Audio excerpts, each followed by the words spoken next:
जय सियापति रामचंद्र की जय। आज मैंने सोशल मीडिया पे देखा भगवान वाल्मीकि, भगवान वेद व्यास और शंभुक नाम के राक्षस जो शूर्पणखा का पुत्र था, उसके बारे में शूद्र समाज कह रहे थे कि ये सब शूद्र हैं। प्रचेता के 8वां पुत्र भगवान वाल्मीकि, जिन्होंने 30,000 वर्षों तक तप किया, तब जाके वो भगवान वाल्मीकि बन गए। सतयुग से त्रेता में रामा अवतार में जाके उन्हें भगवान वाल्मीकि का उपाधि मिला। प्रचेता कौन थे? प्रचेता ब्राह्मण थे।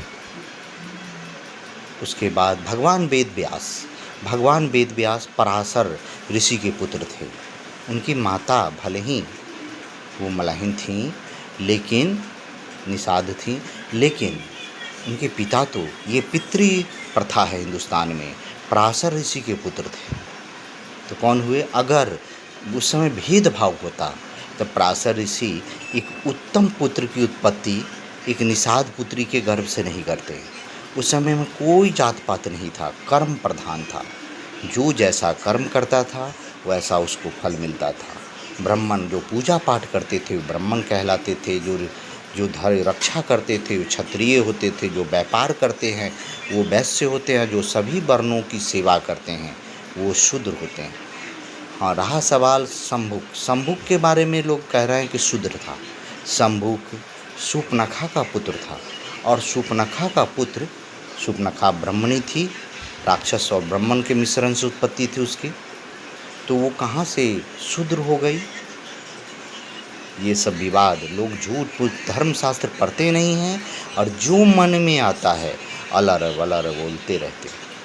अरे धर्मशास्त्र का ज्ञान नहीं हो तो अपने धर्मशास्त्र पर गलत शब्द का टिप्पणी मत किया करो।